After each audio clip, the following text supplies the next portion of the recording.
María, ¿dónde está? ¿En qué me quedaron? En ese. ¿Qué? No, no, no, hemos avanzado. Después no hemos acabado. Pero ¿en qué nos hemos quedado todos? Diagnosticábamos los signos y síntomas que hay de niños así nacidos. Esa, y tú vas a completar.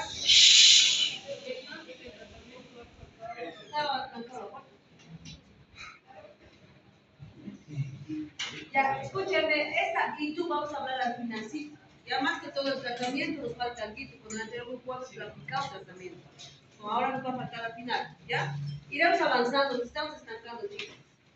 A ver, la glomerulonefritis con estreptococita, si bien no es frecuente, tan frecuente, es importante por todo lo que puede ocasionar en el riñón. Es la primera causa del síndrome nefrítico. Seguramente él o la que va a exponer el nefrítico y nefrótico, pero estar entendiendo, ¿ya? Vamos a avanzar rápido porque no es gran cosa, ¿verdad? Ya, vamos a empezar con una patología que es la meningitis estreptocócica. Pues esta es una enfermedad que va a afectar al glomérulo, va a ser una inflamación del glomérulo previamente a haber causado una infección, ya sea de tracto respiratorio como una faringitis o tal vez una afección dermatológica como la una cosita, por si acaso lo que tu compañero está diciendo a cualquiera va a salir repetido. Así que no estén ustedes dos ahí. o una afección como el infectivo, que son cosas bien serias. Se va a caracterizar prácticamente por una infección bacteriana, ya sea del Streptococcus enteromycos, del grupo A, y del Streptococcus pyogenes. Se va a caracterizar prácticamente como un síndrome nefrítico, que va a tener estas características como son hematuria, hipertensión arterial, proteinuria, edema y coliburia. Bueno, es la principal causa de síndrome nefrítico en niños de 2 a 14 años, presentándose en prácticamente un 70-80%. Se presenta posterior a 3 semanas de haber cursado esas patologías como la faringitis o el infectivo y por esa bacteria. Para que haya una glomerulonefritis post-estreptocócica tiene que haber estado el niño en contacto con el estreptococo beta hemolítico del grupo A. Pregunta de examen. ¿Ya? Entonces, ya sea por una faringitis o faringoamigdalitis, o sea, que sea de origen bacteriano por este grupo, o alguna piodermitis, se llama lo que su compañero está diciendo infectivo, lo mismo que una piodermitis, una infección, o es el infectivo, ¿verdad? O es la escarlatina, que se llama, ¿no? Que empiezan las infecciones en la piel secundaria a la misma. Entonces, el tiempo varía, generalmente a las 2 o 3 semanas de haber usado una infección faríngea, empiezan los síntomas renales. Y cuando es por infección en la piel, es un poco más de tiempo, de 4, 5, 6 semanas, según la literatura. Pero ustedes quédense con eso, 2 o 3 semanas y 4 a 6 semanas. ¿Sí? Bueno, en etiología, el Streptococcus pyogenes, que es del grupo A hemolítico, y tiene algunos serotipos microgénicos que son para la faringitis M1, M3, M4, M12 y para el infectivo M49, 55, 57 y 60. El intervalo en el que va a aparecer la faringitis, o perdón, el intervalo en el que va a aparecer la glomerulonefritis, pues en la faringitis va a aparecer de 1 a 2 semanas de haber cursado esta enfermedad, la faringitis, y el infectivo de 3 a 6 semanas. La fisiopatología, pues prácticamente va a ser por la formación de complejos autoanticuerpos. Primeramente se debe iniciar previamente con una infección, sea de respiratorio o dermatológico, y de ahí se va a formar lo que es los complejos inmunes, que es prácticamente la unión de antígeno y anticuerpo. Y una vez que estos estén rodeando la circulación sanguínea, se van a depositar a nivel del riñón, a nivel de exactamente la membrana basal glomerular. Y una vez interceptado en esa capa del glomérulo, pues se van a activar diferentes sistemas inmunes, como es la activación del complemento, el C3, y otros también van a contribuir como citoquinas, quimoquinas, toxinas, etc. Todo con la intención de calmar o ceder ese lo que está causando el cuerpo externo. Atrás. Esta inflamación prácticamente que va a causar a nivel glomerular en la membrana va a ocasionar los síntomas. Como está dañada esa membrana, se va a filtrar sangre, glóbulos rojos, las proteínas, o sea, va a ser, prácticamente va a fallar en cuanto a la filtración a nivel de la membrana. Eso ocasiona este sistema de antígeno anticuerpo más la inflamación, ¿sí? Entre las manifestaciones clínicas, se va a caracterizar como un síndrome nefrítico, a ver presencia de hematuria, ya sea micro o macroscópica, edema, se puede ver edema palpebral o periurticario, hipertensión arterial, oliguria, proteinuria leve, no es como un síndrome nefrótico, es más leve. Algunos síntomas también generales, fiebre, cepadera, malestar general, y puede complicarse esta patología a lo que es una encefalopatía hipertensiva, insuficiencia renal, puede progresar. También puede causarte edema agudo del pulmón. En el diagnóstico podemos hacerlo clínicamente, revisando los antecedentes de haber empezado con algún resfriado de esta causa bacteriana.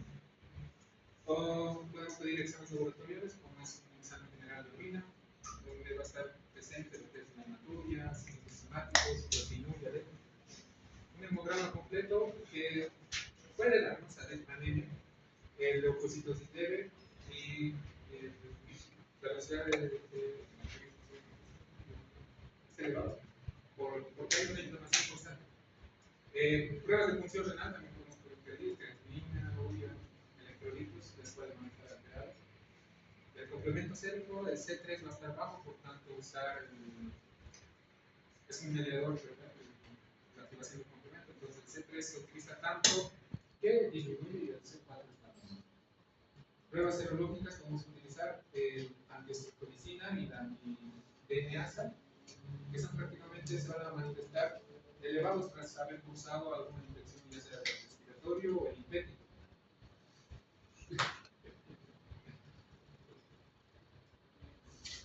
Bueno, el diagnóstico, o sea, cualquier niño que les venga edematizado, que les diga su mamá está orinando un poquito, ya pueden sospechar en un síndrome nefrítico, ¿verdad? Pero como usted dice, oye, pero me acuerdo que también tiene que tener hipertensión y hematuria y proteinuria, ¿qué tienen que pedir? Un examen de orina. En el examen de orina nos va a decir tantos hematíes por campo o campo cubierto de hematíes, nos va a decir. Proteínas positivo, una cruz, dos cruces, tres cruces. Entonces, con un examen de orina, más la clínica que están aprendiendo ustedes, tranquilamente sospechan en un síndrome nefrítico. Y la mayoría es por causa secundaria o una infección postestreptocócica, ¿sí? Ya cuando hablamos del síndrome nefrótico es un poco diferente, pero ahora, ¿cómo ustedes dicen que el niño está hipertenso? Como nosotros, tomamos la presión arterial, de nosotros es cuánto, de los 80 a 110, ¿sí? En los niños es por edades y hay tablas, o sea, para cierta edad tiene que haber estos percentilos o estos. Y eso se toma, entonces varía un poco, generalmente es un poco más bajo en los niños, ¿sí? Pero si para la edad está alta, ya ustedes dicen que tiene hipertensión, entonces no hay dónde perderse, ¿se dan cuenta? Proteinuria, hematuria, que esté hinchado, hipertensión, todo síndrome, ¿sí? Ahora, ustedes dicen, oye, ¿de qué origen es? A la mamá siempre que pregunta, señor, ¿ha estado resfriado o con dolor de garganta o ha tenido, así hay que preguntar, hace tiempo? Sí, a unos 2 o 3 semanas me dice, ay, entonces puede ser la causa, ¿sí? Se tiene que cumplir lo que dijo de la del síndrome de hipertensión, la protección, tipo, puede, digamos, alguno de los factores, digamos, no cumplir, No. podría seguir siendo. No, tiene que cumplir. Hay triadas, sí. La triada característica del síndrome nefrítico, ¿qué es? Hematuria, hipertensión y edema. Bueno, el edema es los tres, el edema. Puede o no que haya proteínas, eso sí varía. En cambio, la proteína sí es que le nefrótico. Entonces, son triadas específicas para el nefrítico y el nefrótico. Ahora, la oliguria en toditos, todas las patologías renales que estamos hablando, ¿por qué se manifiestan? Porque el riñón falla, entonces va a orinar menos, ¿sí? Entonces, eso es lo importante. También recursos relativos, cama, dieta episódica, restricción hídrica, toma de la presión arterial, vamos a utilizar diuréticos para el edema, antihipertensivos. Y si en caso de que persista un infección bacteriana del estreptococo, podemos utilizar penicilina desatínica. Si es mayor a 27 kilos, 1.200.000 unidades internacionales, y si es menor a 27 kilos, 600.000 unidades internacionales. Y si es alérgico, Ahí vamos a hablar. Entonces ustedes dirán, pero doctora, ¿cómo yo sé que está orinando poco? Entonces, en niños es ml kilopeso hora. ¿Cuántos ml kilopeso hora? Eso se maneja en terapia intermedia, en terapia intensiva, en niños neonatos, en lactantes y todo. Entonces, esto es lo que les voy a enseñar. Entonces, hemos dicho de, ¿a qué se llama? Oliguria o anuria. 0,5 a 1. Sería lo normal y esto sería poliuria. Entonces, lo normal es que orinen de 1 a 4, alguna literatura dice de 5 ml kilopeso hora. Oliguria generalmente ya es menos de 1, o digo menos de 0,5, bueno, menos de 0,5. Ya se dice oliguria o anuria. Y poliuria sería más de 5, 6, 7, pero sí, más de 5 ml. Ahora, si tú le has internado a tu niño y quieres saber si está orinando un poco, entonces juntas toda la orina, digamos, de 8 de la mañana a 8 de la noche. ¿Cuántas horas son? 2. Entonces, digamos, orinado 600 ml. Eso lo divides entre las 12 horas y lo divides entre su peso. ¿Sí? Por eso dice ml kilopeso hora. Si tú le has internado a ese niño y quieres saber cuánto está orinando en 6 horas, entonces tú juntas toda su orina en unas 6 horas, lo divides entre las 6 horas y entre su peso. Eso te tiene que salir dentro de este rango normal. Si te sale 1.2, ya está un poquito bajo, pero todavía está normal. Si te sale menos de 1, no, está entrando un poco, está orinando un poco, a oliguria. No es necesario que no orine nada para decir anuria. 0,5 ya significa que está en anuria.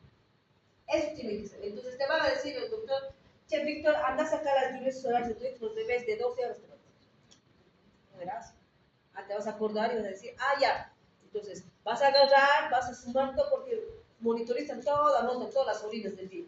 Sumas todas las orinas. ¿En cuántas horas? Lo divides entre 2 y entre su peso. Ahora, si quieres de 4 horitas, entre 4 horitas, ml kilopeso hora. Entonces, cuando estamos hablando de todas las patologías renales, oliguria van a ver en todito, porque está alterado el riñón, lo primero que va a hacer es oliguria. ¿Sí? Eso es decir. Bueno, en el tratamiento, chicos, normalmente alguna literatura dice no necesita tratamiento, otros sí, pero cuando ustedes ven ya placas blanquecinas bacterianas en la garganta, es preferible hacer el tratamiento. ¿Con qué matamos el estreptococo pinche? Con penicilina. Aquí está bien lo que nos ha explicado su compañero. Para decir algo más básico, de acuerdo a los kilos, ¿no? Pero nosotros generalmente manejamos una dosis, como siempre lo manejamos, ¿ven? ¿Cuánto es la dosis de una penicilina? ¿Quién sabe? ¿Cómo se hace la penicilina?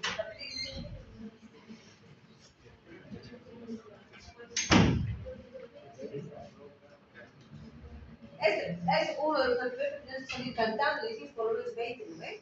Entonces, hablamos. Nombre, penicilina. Bueno, hay 3 tipos de penicilina. ¿Cuáles son?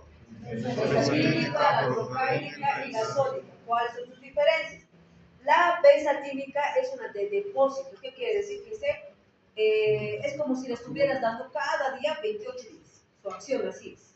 Benzatínica de depósito. ¿Sí? Eso generalmente se usa intramuscular, no se usa intravenoso. Por eso todas las penicilinas cuando estamos enfermos nos pinchan, es la benzatínica generalmente, ¿ya? Ahora, la procaínica es la que se usa también, pero ya casos de neumonías, pero se puede usar intramuscular también. Y la sódica también se usa en neumonías por estreptococo, pero es la única que se usa endovenosa. En este caso, el tratamiento para la poliomielitis tenemos que ser intramuscular. Hacemos la benzatínica, ¿ya? Ahora, las farmacias lo han hecho mejor. Forte, dicen, lo han juntado los 3, a pequeñas dosis, pero lo juntan los 3. Es el triapen, famoso triapen que hemos escuchado, ¿ven? El triapen que viene juntado los 3, que se puede poner intramuscular. ¿Por qué? Porque la sódica viene en dosis bajita. Pero si tú quieres tratar una neumonía realmente por estreptococo, ¿qué tienes que hacer? Endovenoso, sódico. ¿Qué te da vergüenza de esa voz?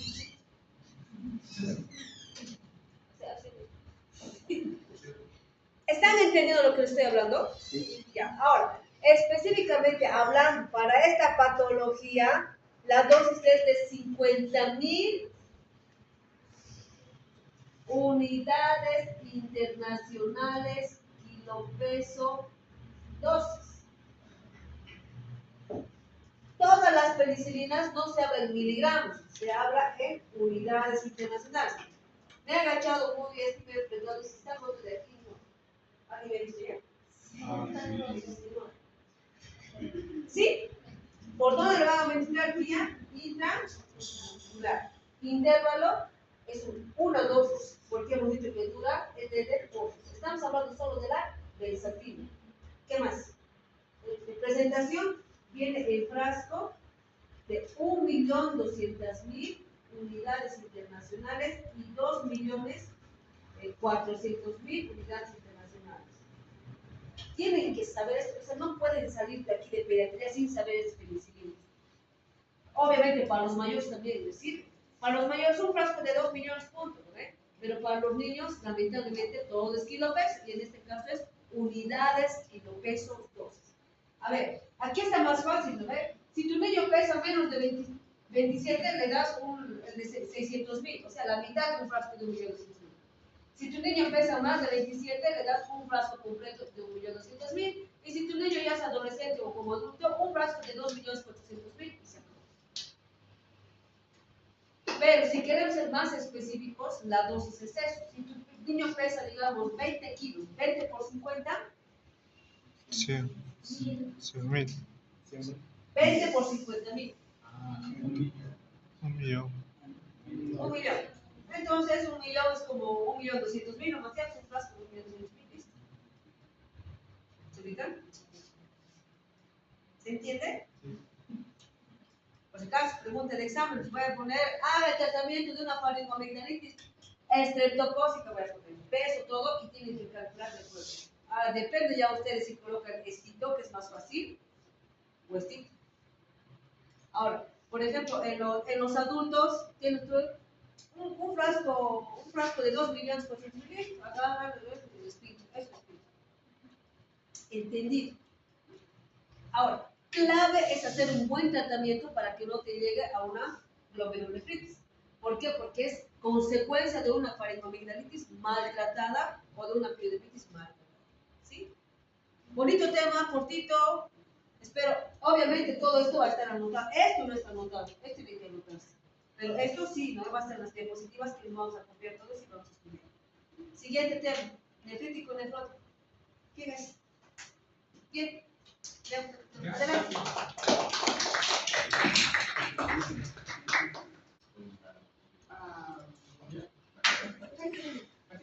Voy a exponer a síndrome. Sí.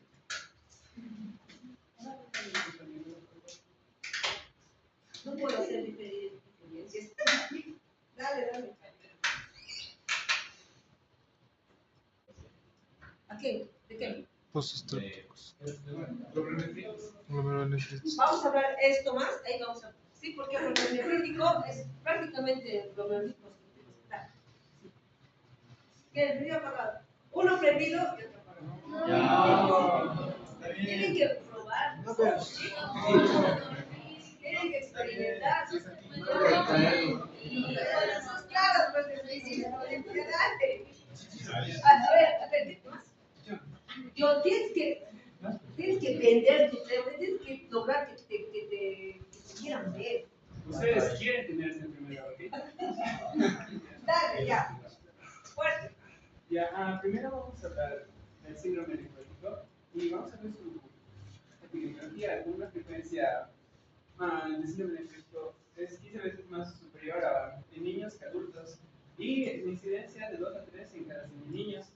Ahora, su definición se caracteriza... Papito, no has leído qué edad es más frecuente, porque en el anterior creo que dijeron, ¿no? Sí. 2 a 14.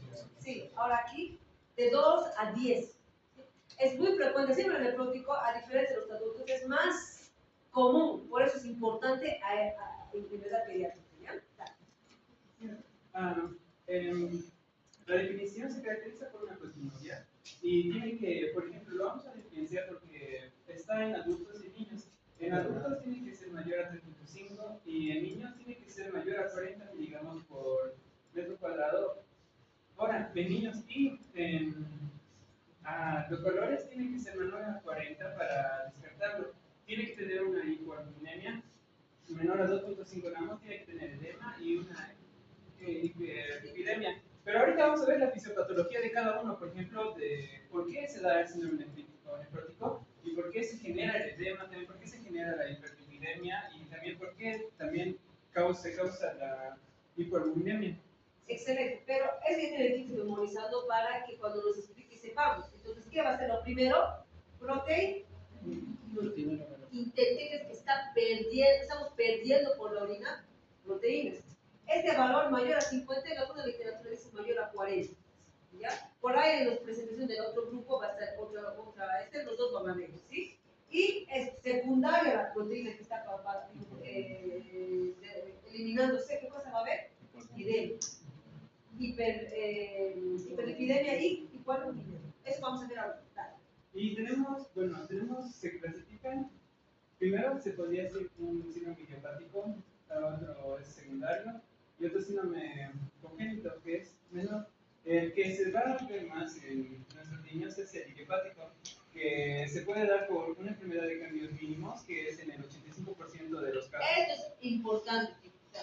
Es alto, 85%. ¿Cuál es la causa del síndrome nefrótico principal? Pregunta de examen. Ya, dentro del idiopático, ¿qué pasa? ¿Sí? Enfermedad de cambios mínimos.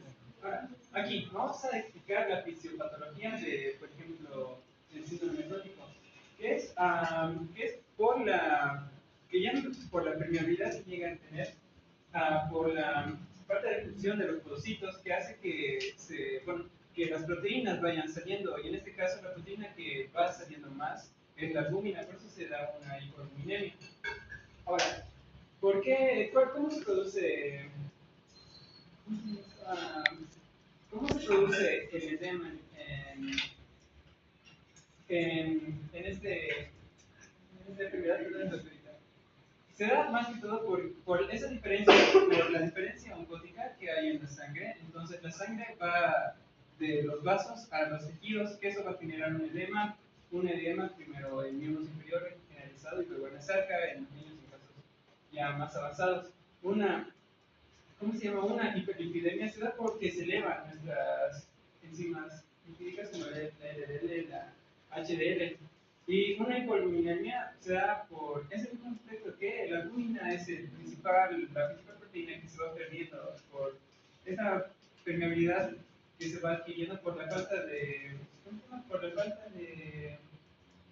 unión de los podocitos, que hace que se filtre mucho más. ¿Se ha entendido? No. Pero, o sea, está la idea. A ver, para empezar, este trastorno que va a haber, este es importante, diferente, aumento de la permeabilidad. ¿Qué va a pasar? Se va a escapar proteínas. Dentro de las principales proteínas, ¿qué está? La albúmina. Entonces, la albúmina se va a detectar en la sangre como hipoalbuminemia. Una cosa es hipoalbuminemia en sangre y otra cosa es proteinuria en orina. ¿Sí? Porque igual se ha hecho confundir la anterior examen, me acuerdo, no sé, me puedo poner cuál, pero eso tiene que ubicarse. La hipoalbuminemia, en sangre, en suero, secundario a la proteinuria que está eliminándose por la orina. Todo eso, si ustedes creen con calma, lo van a entender.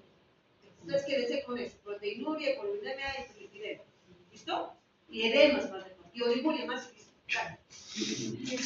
¿Por qué se da la hiperlipidemia? Que es por la reducción del metabolismo de lípidos, porque disminuye las lipoproteínas en sangre, que hace que el hígado genere más de estas. Por eso se da la hiperlipidemia. Todo es secundario a que baja la glucosa. ¿Sí? Ahora sí. ¡Ay, no! No pasa nada. Aquí está. Como lo explicamos anteriormente, la principal es idiopática y la principal de las idiopáticas es la de cambios mínimos. Y en la clínica presenta, como lo podemos ver, edema en los niños, como se puede fisura de los ojos y también una edematización de los genitales. También puede tener anemia, dolor abdominal, diarreas y para el diagnóstico necesitamos un análisis de orina y necesitamos proteinuria.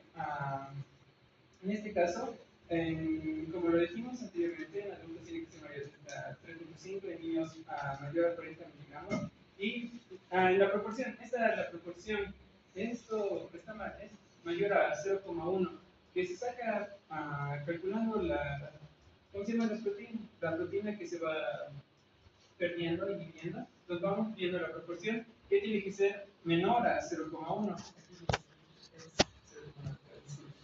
Ahora sí, hay una albúmina sérica menor a 2.5. Sus presentaciones ya no veo nada. Es que recién me dicen clínica, edema. Los niños van a venir con edema. Puede cursar con otros síntomas específicos. No hay donde perderse con el nefrítico. El nefrítico es una cosa, es lo primero. Hipertensión, hay edema también. Pero hipertensión, más marcado aquí va a ser el edema por la pérdida de las proteínas. ¿Sí? ¿Qué más? ¿Qué más mencionas?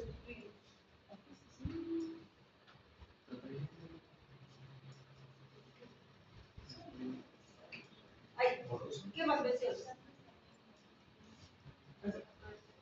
Ahora sí. Aquí está lo que la doctora decía, que esta patología se encuentra muy frecuente en niños de 2 a 6 años y esta enfermedad se caracteriza por una edema pulmonar que tiene una deficiencia perioauricular en extremidades inferiores y disminuye a lo largo del día. En casos de edema generalizada y puede generar ascitis o anasarca, como lo mencioné hace rato, de la medular o edema en genitales. También se puede presentar anorexia, irritabilidad, dolor abdominal, diarreas y también hipertensión arterial. Bueno, los síntomas aquí son un poco más inespecíficos. Lo principal es el edema. Puede que tenga un montón de estos, pero si, digamos, no se diagnostica y no se hace tratamiento a tiempo, entonces ya va a haber esas complicaciones. O sea, aparte del edema, se va a juntar agua de ascitis, de la pleural, y secundarios y va a haber otros síntomas, ¿sí? A veces pensamos que es neumonía, pero otras cosas resulta que va a ser que cosa, un síndrome de Crohn. Pero para eso tiene que ir siempre acompañado de qué? Disminución de la orina, alteración en las urea, alteración en la función renal, todo eso que vamos a ir viendo más adelante, ¿ya? Bueno, esto ya vamos a repasar los valores en el laboratorio, ¿ya? ¿Qué tiene que medir una orina de 24 horas? No es un examen de orina a diferencia del otro, el examen de orina ves más. Aquí es todo lo que hemos dicho.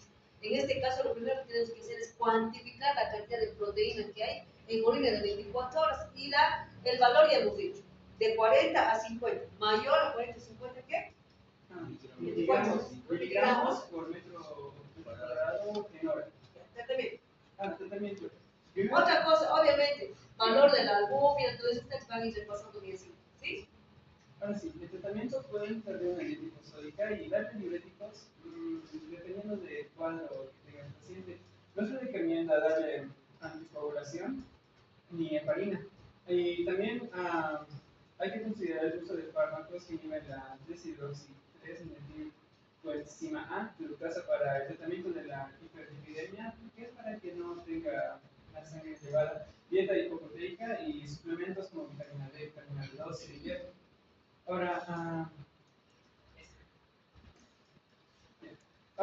El tratamiento que está ahora, 60 miligramos por metro cuadrado día de prednisona, dosis diaria máxima que se le puede dar son 80 miligramos dividida en 2 a 3 dosis durante 4 a 5 semanas o 6 semanas y alrededor de las 4 o 6 semanas instauró el tratamiento que debe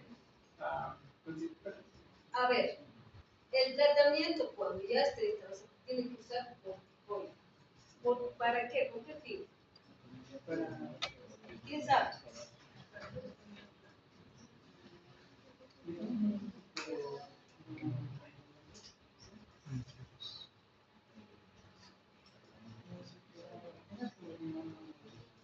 ¿Con qué fin se da el corticoide? ¿Alguien sabe?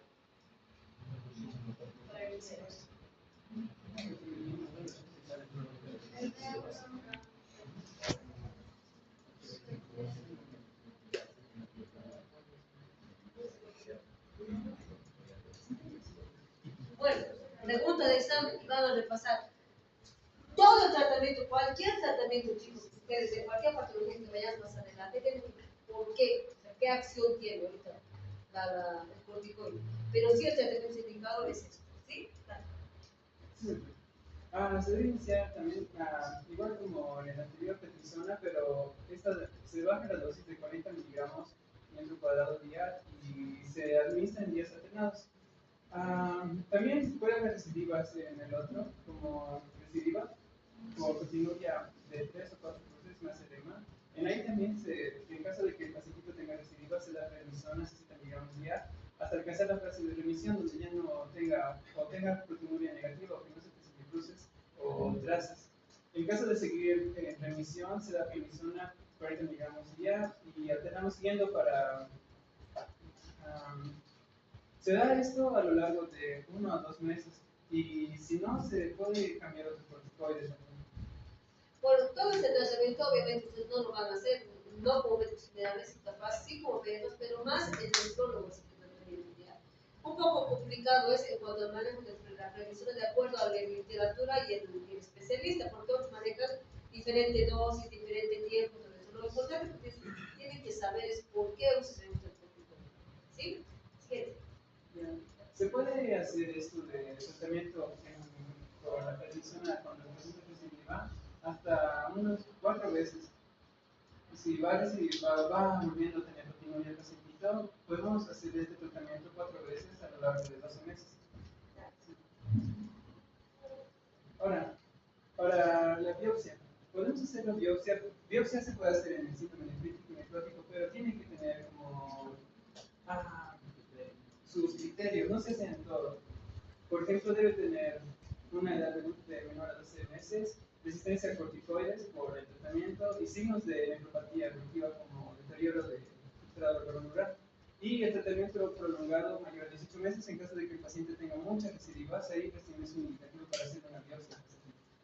En el caso de que o sea, nosotros para iniciar el tratamiento se hace de acuerdo a la epidemiología. Hemos dicho que más del 85% es por cambios mínimos. Esa patología, digamos, tendría que remitir con prednisona, pero si no remite y quieres ver otras causas, el otro 15% de qué causa es, ¿sí? O cuando ya hay tratamiento y no funciona y vuelve a ser lo mismo, entonces hay que hacer biopsia para determinar qué causa es, porque han visto hay una lista de causas. En algunas complicaciones, como infecciones o también puede tener malnutrición, edema, citis, o también peritonitis bacteriana espontánea, sepsis, neumonía, sifilitis, también puede el paciente tener eventos trombóticos donde ahí recién se puede dar o se podría considerar darle antitrombóticos como heparina, pero solo en caso de que pueda tener estas complicaciones y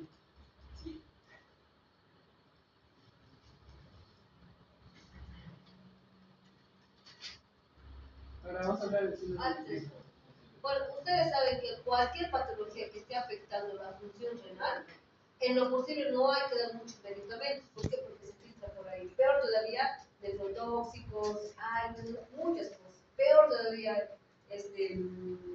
anticoagulantes. En el caso de que realmente se necesite, recién se medica. ¿Sí? Entonces, el síndrome nefrótico, como que cortito, se dan cuenta cómo diagnosticar el tratamiento corticoide. Es un tratamiento más de especialidad, pero usted tiene que tener idea. Lo principal quiere ser edema, entonces tiene que descartar entre nefrítico y nefrótico, ¿sí? ¿Y qué pedir?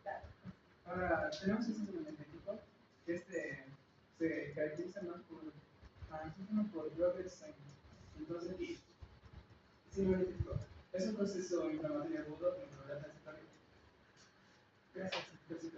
Características: hematuria glomerular, microscópica del 70% y macroscópica del 30%, bismutismo mayor al 20% y hematuria glomerular, que se va a ver en el microscopio, y cilindros hemáticos característicos, festivales característicos para poder diagnosticar, y una proteinuria menor o de rango no nefrótico, no tiene que superar los 40 miligramos. Eso es lo interesante del nefrítico y nefrótico. ¿Qué quiere decir? De que también hay proteinuria, Sí.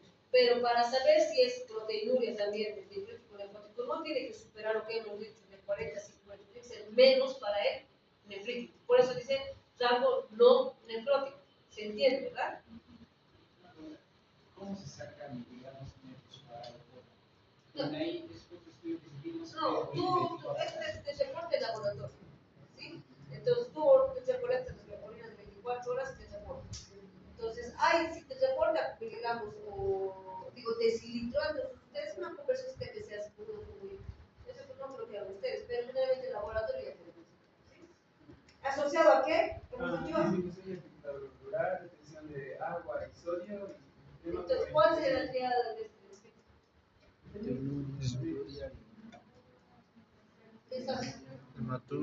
Hematuria, hipertensión que no hay en el nefrótico, edema del otro hay, sí puede ser. ¿Qué más?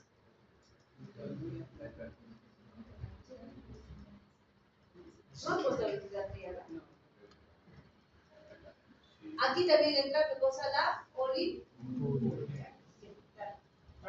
Tenemos, se clasifican primaria y secundaria.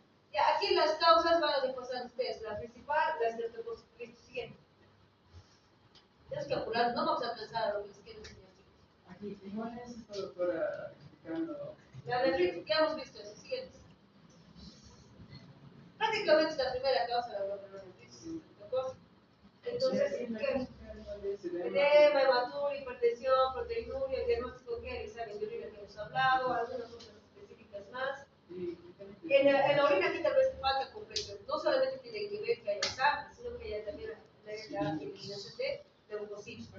Se supone que si no está filtrando bien, no está funcionando bien la membrana glomerular, no solo deja escapar hematías, sino también células. En este caso hay leucocitos, ¿no? Moleculares. Y todo esto que ya hemos hablado en lo anterior de biopsia, siguiente. ¿Ya te ves? Aquí está.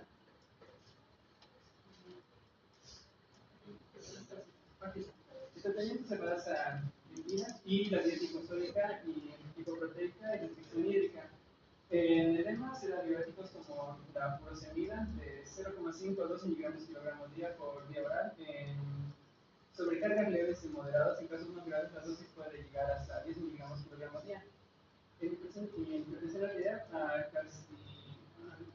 calcio antagonista como el metilpino de 0,25 a 2 miligramos kilogramos. Bueno, a ver. Y de eso se puede dar de 2 a 3 veces al día. Y aquí, perdón. Y en pronóstico, su recuperación es del 95% casi en todos los niños y una mortalidad del 1%, entonces es muy poco probable que. Bueno, para ver cuán afectados están los laboratorios. No hay doble hipertensión. Si el niño está muy hipertenso, ¿qué le van a dar? Antihipertensivo. Si el niño está con mucho edema, le van a dar diurético. Entonces, esto no está en manejo de terapia intensiva, tal vez terapia intensiva, pero cuando se complica y no arranca, ¿qué tal si le da furosemida y no orina bien? Sigue siendo su orina menos de 1, sigue recibiendo bien. Entonces, ¿qué tiene que hacer? Ya es otro movimiento, ¿no? Pero generalmente este síndrome nefrítico se repite bien si se hace un buen tratamiento. ¿Sí? ¿Listo? Gracias. Siguiente. ¿Quién está?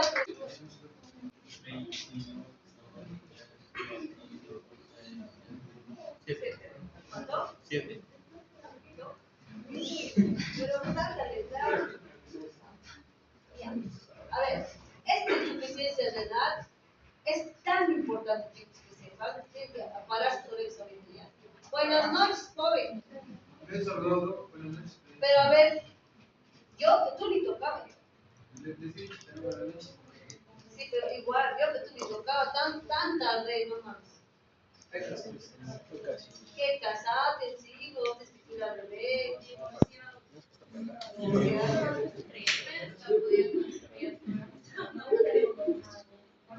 Bueno, todos atentos a este tema, ¿sí? Bueno, actualmente ya no se dice insuficiencia, ¿qué se dice? Injuria o falla renal. ¿No? Hay varios nombres, pero ya no se usan. ¿Cómo te llamas? Kate. Kate, a ver, que te escuchen, que te entiendan, ¿ya? Bueno, insuficiencia renal aguda incluye a lesión renal aguda. ¿Por qué ya no se utiliza el término de insuficiencia renal? Porque aquella definición, más que todo, se refería a en que decía el riñón ya no funciona.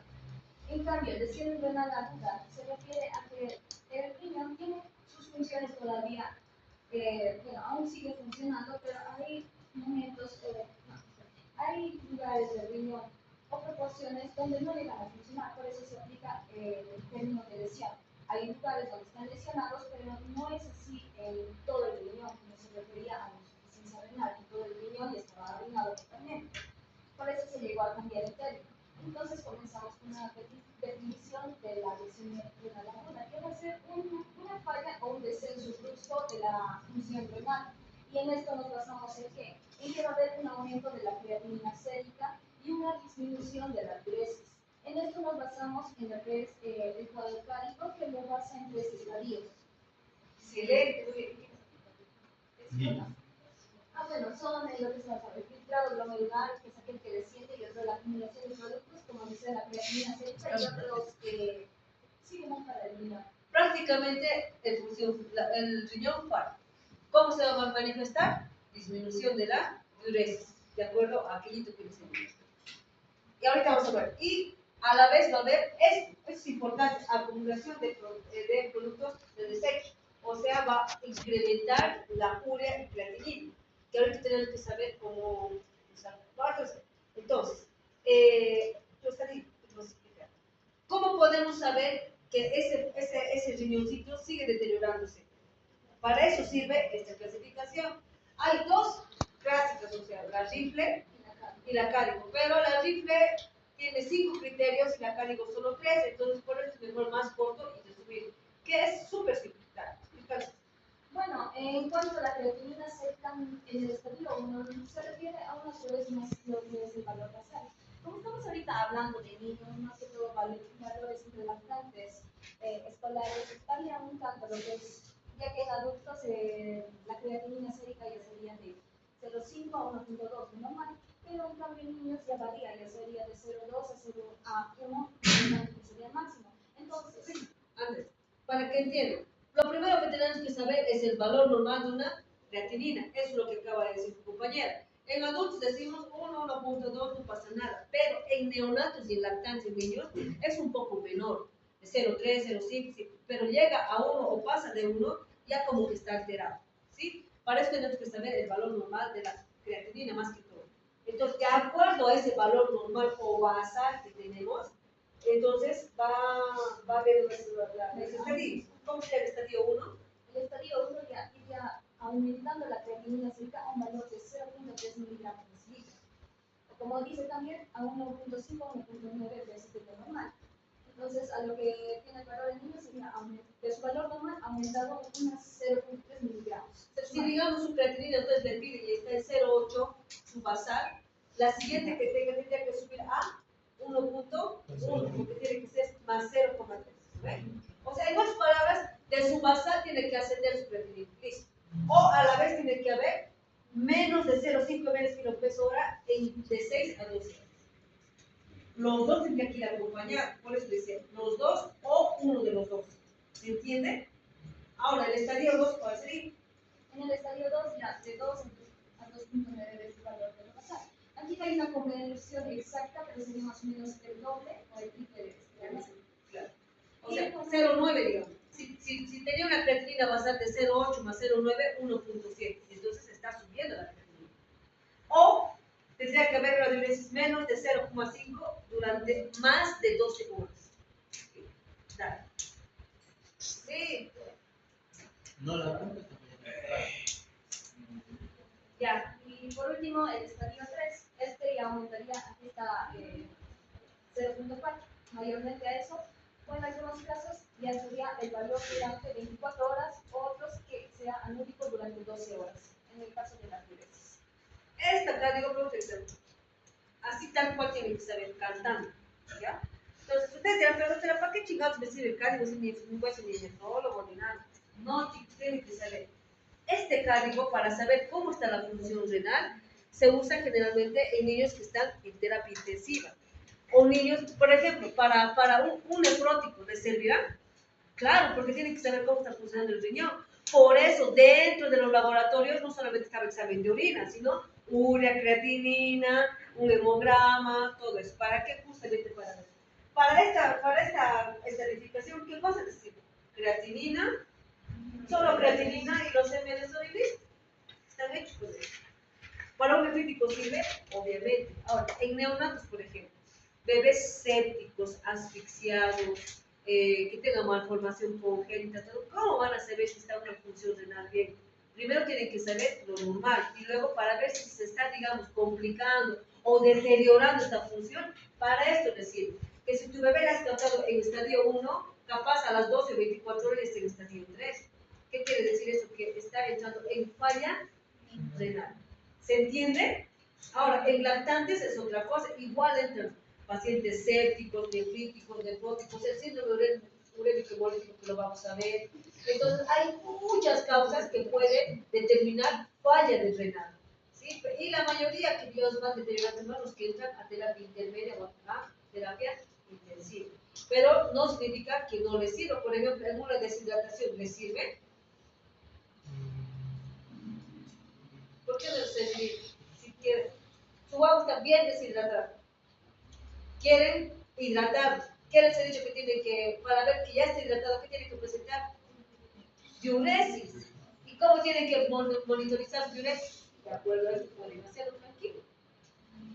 ¿Sí? ¿Qué tal? Para ver si están hidratando o no hidratando. Entonces, esta clasificación sirve de mucho. ¿Han entendido, no, chicos? Sigan. Definición, etiología. La etiología lo más importante. Tenemos tres tipos, ya sea de causa prerrenal, postrenal y también de intrínseca. Prerrenal se refiere más que todo a algo hemodinámico, donde está deshidratado el paciente hipovolémico, o también tenemos la causa hipoalbuminemia. En sí sería más que todo la causa de deshidratación, hipovolemia en la parte prerrenal. Falta de líquido, por la causa que sea. Miren, una quemadura, hace tiras el riñón, chicos. En el pediátrico también queman 80, 90% de quemadores. Feo vienen, chicos, realmente es una pena. Todo lo que les afecta a que no haya una buena volemia y que no llegue el líquido al riñón, que va a causar una falla prerrenal. Miren las causas, deshidratación, los que mencionaba, gastroenteritis, quemaduras, sepsis, todo puede hacer que falle ese riñón. Prerrenal. Ahora, la intrínseca o renal misma, ¿cuál sería? La intrínseca o renal, la intrínseca sería una causa de glomerulonefritis, posis estreptóxica, y la otra causa, necrosis tubular aguda, entonces más importantes, y la porrenal, válvulas ureterales posteriores, encefalía congénita, y la vejiga neurótica. Cualquier causa que altere el mismo parénquima, alteración de los glomérulos, de la membrana, de todo lo que hemos hablado, es intrínseca o renal. ¿Sí? ¿Y la pos ya dijiste? Sí, y la pos, cualquier pos, por eso dice, después del riñón, pos, que esté obstruyendo, ¿ves? Cálculos, hace bien mencionarlo, ¿ves? Sí, todo eso. ¿Se entiende? ¿Listo? Ya. Bueno, cuanto a la fisiopatología, por resumido de la circulación prerrenal, ya les mencioné que era polémica, una falta de líquido o llegada de sangre al riñón causa una hipoperfusión renal, lo cual va a causar un daño renal en caso de que este no sea tratado a tiempo. Por eso el riñón hay momentos para compensar esto, un sistema de angiotensina renal para compensar el daño. En caso de que no se llegue a tratar a tiempo, un daño renal. Ahí les voy a dar un ejemplo que, chicos, esto es frecuente de la causa. Vienen bebés de 4 o 5 días, charquis, ¿sí? Charquis. Nacen con 4 kilos de peso y vienen con menos de 3. ¿Y qué había pasado? Tanto la mamá le ha dicho lactancia, lactancia, lactancia, resulta que era una mamá que no daba bien el pecho, no agarraba bien, la baba obviamente de sed, queriendo tetar, la mamá pensaba que estaba tetando y la baba deshidratándose. ¿Qué pasa? No hay líquido, se deshidratan full, llegan en falla renal. ¿Por qué? Porque falla prerrenal en este caso, ¿no? Llegan, toman sus creatininas 5, 6, 8, elevan sus potasios por los cielos, se deshidratan con hipernatremia, 190, así llegan sus sodios. Entonces, que hacen deshidrataciones hipernatrémicas con falla prerrenal. Esa falla prerrenal, chicos, a veces es tan difícil de revertir porque no es cuestión de que, está deshidratado, ahora le meteremos líquido y ya está hidratado. No, el riñón tarda en compensarse nuevamente para que arranque. Entonces, si ya le hidratamos y no arranca, usamos diurético. Y si no arranca siempre, chicos, les prometo, hemos llegado a dar diálisis peritoneal. En neonatos, primero es diálisis peritoneal antes que no diálisis. Y les prometo que varios, digamos, de 5, uno habrá sobrevivido. La mayoría se complica con el diálisis peritoneal. ¿Por qué? Porque entra una falla tan irreversible que no se ha puesto el tratamiento a tiempo y entra en una falla renal y inclusive a veces irreversible. Y se ha chingado con insuficiencia renal. ¿Se entiende, no? Es un ejemplo para que más o menos entiendan cuán serio es cuando el riñón falla. Falla el riñón, falla todo. No orina, se hematiza, todo. ¿Sí? En la intrínseca.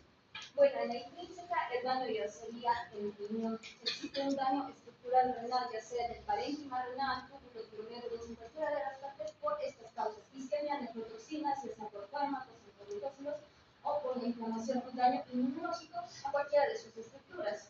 Microalbuminupatías o vasculares, ya sea como trombosis en pequeñas arterias que dañarían el riñón. Daño celular, el riñón, desprendimiento de células provocando una formación de taponamientos, ya sea a niveles de todas sus estructuras, causando obstrucción, una disminución del filtrado glomerular a base de la obstrucción, y esto provoca una acumulación de toxinas a nivel del riñón, lo cual provocaría un daño renal. Excelente, se entiende todo lo que está diciendo, pues, compañera. En el mismo neonato, asfixia, falta de oxígeno, el bebé ha nacido con un aguacero, le han reanimado, no ha llegado oxígeno ni al cerebro, a los órganos diana, ¿cuáles son? Cerebro, riñón y corazón. Entonces, ¿qué pasa? Por falta de oxígeno entra hay una isquemia, mueren nefronas, o sea, prácticamente daño mismo renal. Le estoy hablando más de neonatos porque es más mi área, pero se entiende, ¿eh? Eso sigue. ¿Por renal? Sí. Por último, la causa por renal. La causa por renal se refiere a una obstrucción, ya sea en toda la trayectoria de la vía renal. Una obstrucción del flujo urinario que puede ser en cualquier parte, ya sea pelvis renal, puede ser su vejiga. Estas las causas según la edad que tenemos en neonatos. Son bastantes malformaciones congénitas, como mencioné anteriormente, las válvulas ureterales o estenosis a nivel de la unión ureteral. Y en niños y adolescentes, otras causas como sería la vejiga neurológica. Esto me ha pasado hace 2 días, no hace el día más, ayer, el día que he hecho, no, sí, en el Univalle igual. Viene un niño con todos los datos para apendicitis, de 5 añitos. ¿Sí? Apendicitis con fiebre, leucocito, todo lo que hemos hablado, ¿verdad? Para apendicitis. Y resulta que le hacen la ecografía y en la ecografía no hay rastro de apendicitis. Y nadie se ha fijado que el niño no había orinado hace 4 días. Cálculos. Ver su creatinina elevada. O sea, eso realmente es una falla renal post que lo han confundido con qué, con una apendicitis. ¿Y qué le han hecho? Le han operado el mano. Tenían que más bien entrar a sacar mediante endoscopía ¿qué es? El cálculo, ¿verdad? Y que arranque, que funcione el riñón, qué sé yo, han entrado a apendicitis profiláctica. Creo yo que habrán hecho, han abierto una pierna y van a cerrar. Pero eso, digamos, es una causa de... Y nadie se da cuenta que la baba no viene cuánto. ¿Sí? Estaba en una falla renal post-renal, ¿sí? Exacto. Y bueno, como en el anterior, si se trata previamente o anticipadamente, hay un buen diagnóstico de esto, se recupera completamente, pero en caso de que sea de forma tardía, daño renal irreversible. El riñón, cuando está dañado, más del 80% recién nacidos. Por eso es que todos los adultos, los adolescentes, así tengan hipertensión, algo de diabetes, ya feliz por la vida, ¿no ves? Llega a sus 40, 50 años, ya hasta las no orina, se desmatiza, todo bien, mucho, ya está dañado, no se recupera neuronas, así como en las neuronas, ¿verdad? Mueren neuronas, no se recupera, mueren neuronas, no se recupera. Lo malo del riñón es que te da síntomas cuando ya está dañado casi el 80%. Por eso es importante la prevención. En cuanto a las manifestaciones clínicas,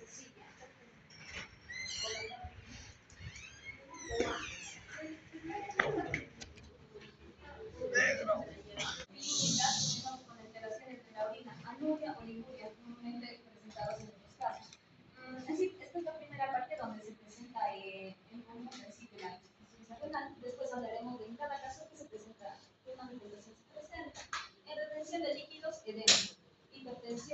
de la acumulación de toxinas como la creatinina o el PEMS. Eso debido a las infecciones del daño renal y alteraciones hidroelectrolíticas, la hiperpotasemia, causando algunas en el ejemplo del niño preescolar. Esto es importante. El riñón es tan importante, chicos, que lo primero que se va a alterar, ¿qué cosa es? Los electrolitos y el estado ácido base. Pucha, el estado ácido base es tan importante que si entra un niño con insuficiencia renal más acidosis, hasta se puede chingar. ¿Sí? Entonces, ¿cuál es importante la función del riñón?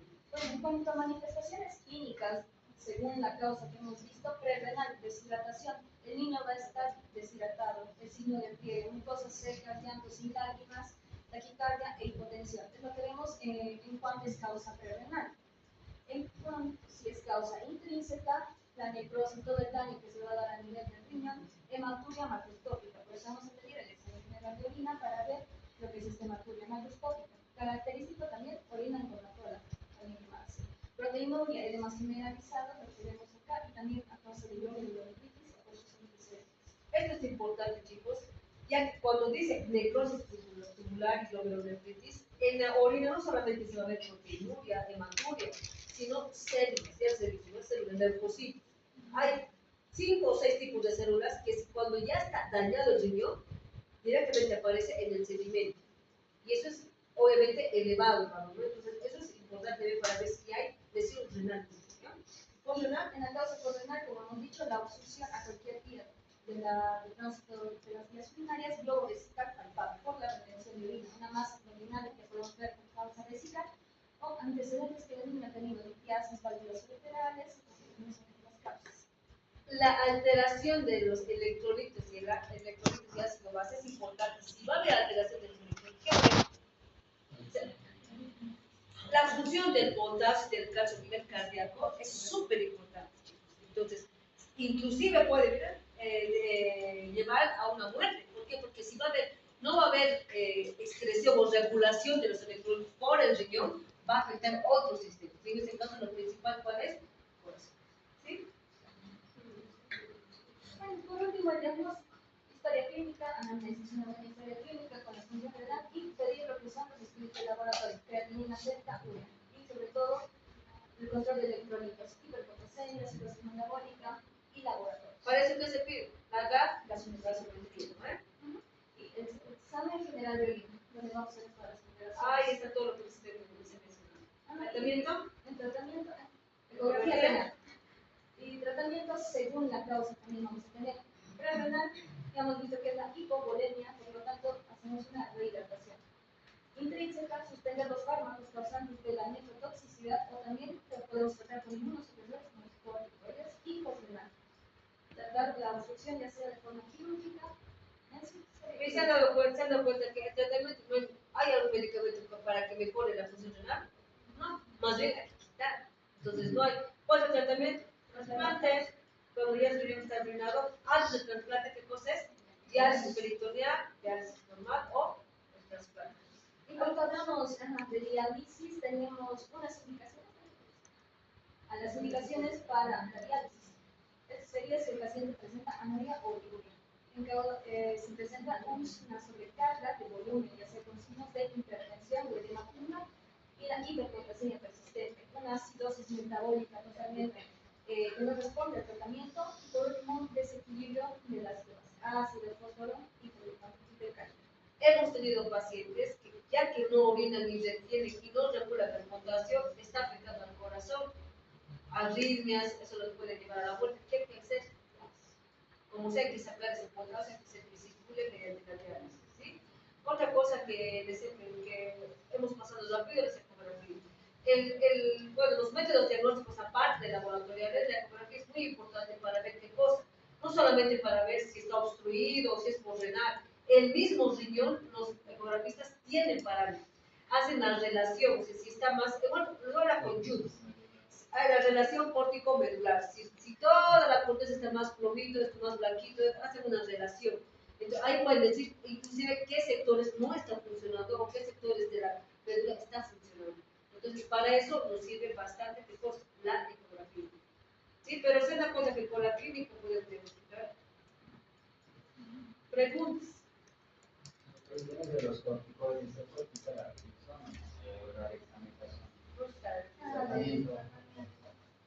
Bueno, sí, se puede usar, pero generalmente la dexametasona no se usa. Se puede usar vía oral su supervisión. En el caso de que el paciente esté en terapia y no se pueda dar vía oral, se usa la quimioterapia. Sí, la dexa se puede, pero es mejor es la quimioterapia.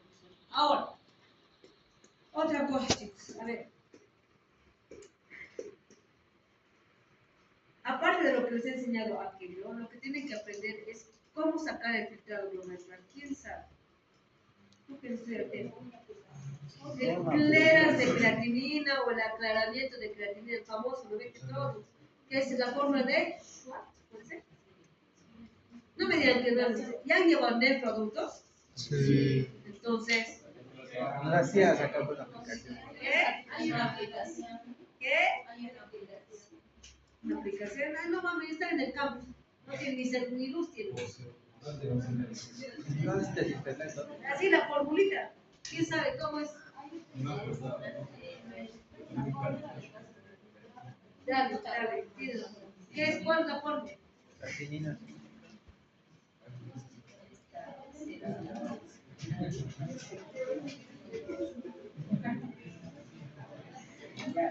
Bueno, esta tasa de filtrado glomerular o aclaramiento glomerular se trata con una formulita que donde interviene el valor de creatinina y la talla al cuadrado.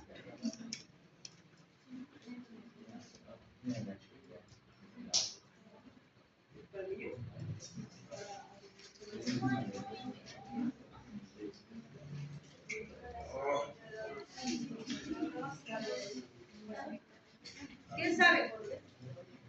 Sí. La tasa de filtrado glomerular se saca con tiene que tener el valor de creatinina sérico y dividido entre la talla al cuadrado. Y eso tiene que salir un valor. ¿Sí? No, no es edad. Usa la creatinina y No, a talla al cuadrado. ¿No? vamos a ver dos. A ver, busquen pues, chicos.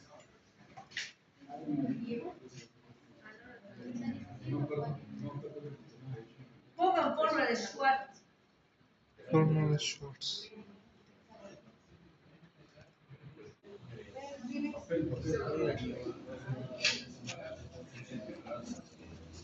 Estas cleras de creatinina se usa en adultos, en todos, chicos. No puede ser que no sepan, de verdad. Con la aplicación yo no sé.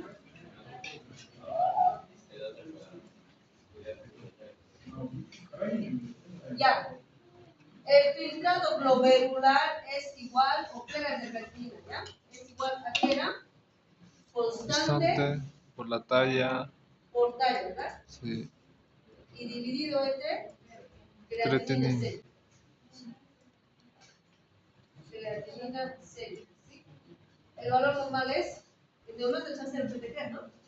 Ya, luego, 0.45, en adolescentes 0.55 y en adolescentes 0.5. esto es en niños, 0,55 en Adolescentes y eso es para las constantes. Y listo. Gracias. Ahora este ejercicio. Bueno, chicos. Este filtrado glomerular o aclaramiento de creatinina les sirve para ver cómo el riñón está funcionando, aparte de lo que ya sabemos. ¿Sí? Entonces, estos valores que ustedes tienen aquí son las constantes que se usan de acuerdo a la edad. Haremos un ejercicio. Tenemos un niño de 3 kilos. Un niño de término, ¿cuánto puede sacar ya? 50. 50, ¿ya? La constante para un neonato, ¿cuánto es? 0,33. Por talla, un niño recién nacido de término puede estar tallando unos 50, ¿sí? Y resulta que ese niño justo es un niño asfixiado, que ya es animado y ya pide creatinina y ha subido 2.5. ¿Cuánto sale el resultado? ¿Cuánto? 6 puntos. ¿Qué significa eso?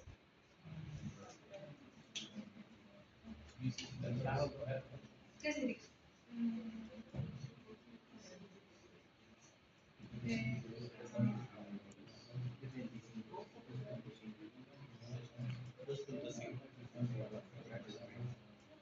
¿Quién sabe?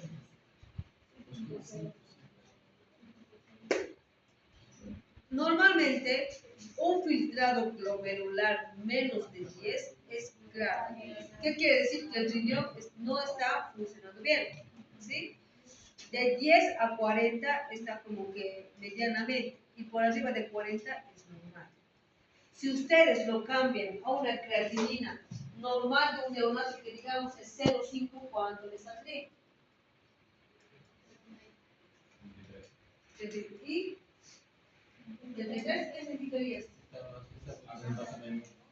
Sí, ya. De hecho, está más alto, ¿no? ¿Por qué? Porque generalmente, chicos, estos 0,5 en los neonatos, al nacimiento nunca va a ser normal. Siempre va a reflejar la creatinina de la madre. Por eso se toma la creatinina a los 2 o 3 días. ¿Sí? Esto va variando de acuerdo a los días de vida. Pero ¿para qué nos sirve todo esto? ¿Para qué nos sirve saber si está funcionando normal, más o menos, o mal?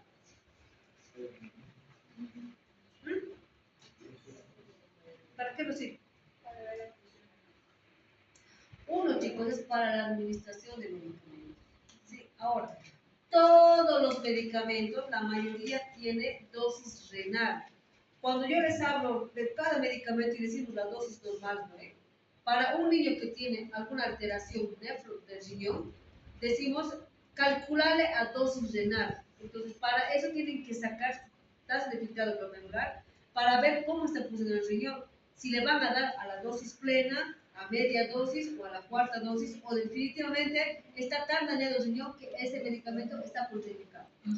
Hay tablas, hay bastantes estudios donde te dicen tal medicamento, la vancomicina, por ejemplo, la vancomicina según el filtrado glomerular de tanto, la dosis que era, digamos, 10 miligramos kilopeso, solo tienes que dar a 5 miligramos. O sea, para eso les sirve, para reajustar la dosis de acuerdo a la función renal. ¿Me dejo entender?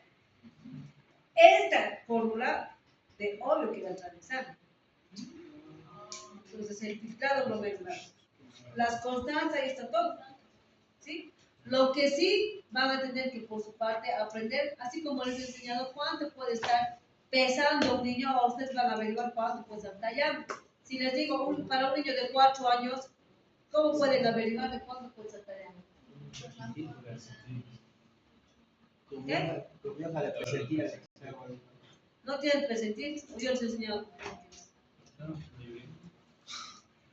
¿Quién sabe? En sus prácticas deben estar viendo eso. ¿Qué están viendo? Los que están haciendo consulta. Pero se han dado cuenta que todo es computarizado, ¿no? Meten el peso, meten la talla, te dicen si está desnutrido o no y listo. ¿No? Pero hay formulitas, chicos, ¿ya?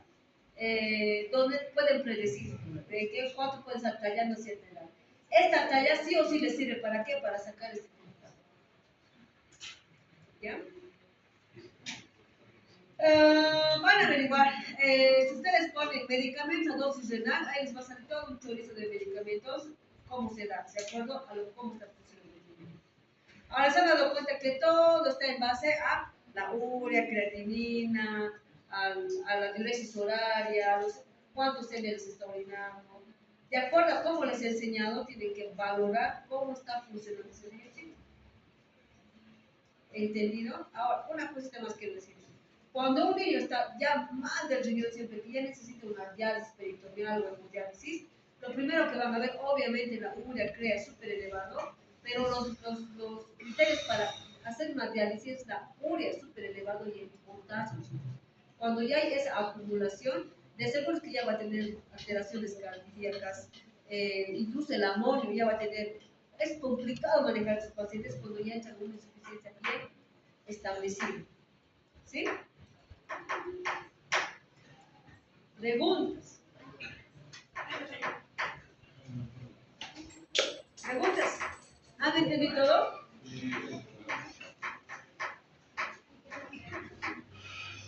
¿Qué hora es? 8. ¿Hasta tienes clase? 8:10. Estoy cansado. Creo que el síndrome urémico hemolítico, vamos a verlo. O tal vez ya no alcancé, si acaso lo como no decía. ¿Cuándo es tu examen? Falta. ¿Noviembre? Octubre. La última semana de octubre, En octubre, ¿no? el 29. Es el 29, 29.